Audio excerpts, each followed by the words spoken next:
Hey, welcome back. It's day 23 of my 365-day journey to 1 million subscribers. Please make sure you subscribe after we are finished. This is going to be a quick video. I thought I'd inject some spirituality into your day today. And I was reading some sermons by a Meister Eckhart from the 13th century. He's a great theologian, philosopher, spiritual seeker. So this is from Sermon 8. I want to read it out to you. It's a short paragraph, and it's good. It's going to be good. If you would know for certain whether your suffering is your own or God's, then you can know by this. If you suffer for yourself, in whatever way, that suffering hurts and is hard to bear. But if you suffer for God and God alone, your suffering does not hurt and is not hard to bear. For God bears the load.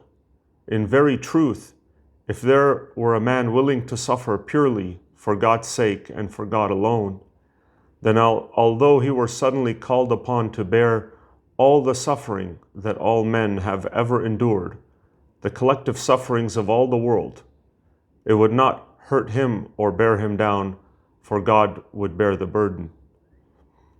In brief, whatever a man suffers for God and God alone, he makes light and pleasant.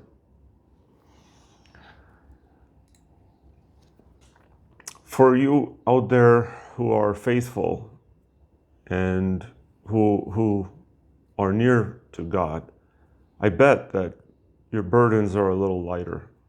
There's so many people today out there that don't believe in God. They're atheists. I can only imagine how heavy their burdens are. They're weaker than they would be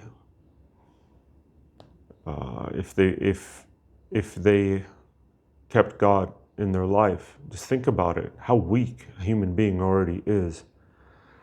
And we all have our own challenges and issues, pain, suffering. Everybody suffers in their own way.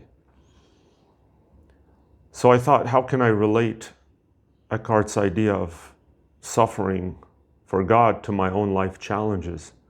And here's how we might approach this. You can approach this too. So you're well aware of your current challenges, the difficulties that you face, stress at work, family struggles, health issues, relationship issues, loneliness, setbacks, disappointment. These are the burdens. So there's some questions we can ask ourselves. Why does this hurt so much, this challenge? Is my suffering tied to my ego, expectations, fear of loss, or desire for control? Am I focused on how this affects me, my reputation, my comfort, or my plans? So suffering for ourselves is heavy because it's entangled with our self-interest. And I want to just add three things, or two things here. Let's see here. Reframe your suffering by shifting your focus. So if Eckhart is speaking or inviting us to suffer for God and God alone, it means that we're offering up our difficulties as a form of trust or love, not just enduring them. So the question is, how can I use this challenge to grow in faith, compassion, or surrender?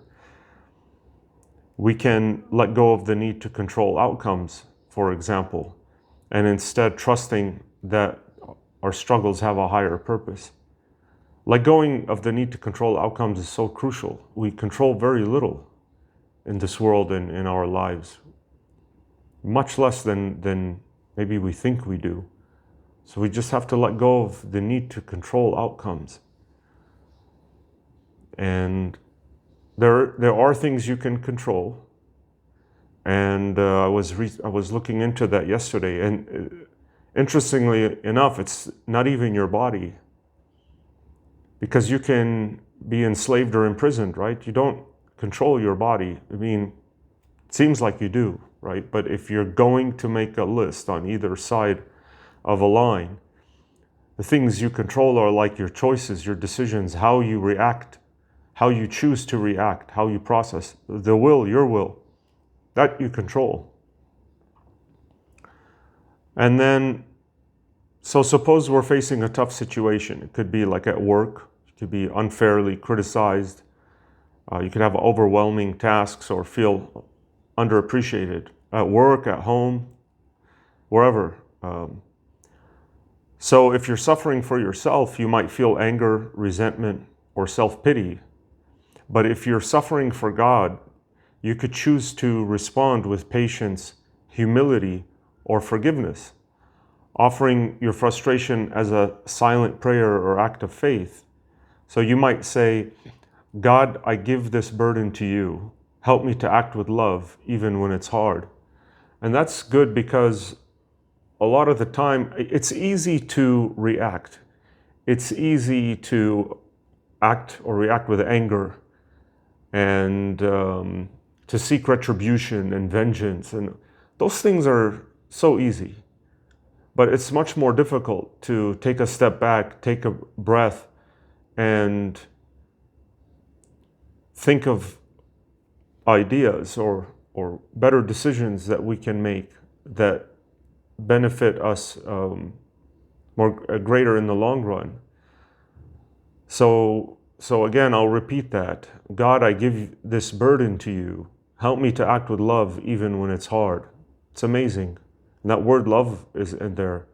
There was another sermon where he spoke of love at great length, love for God. And if you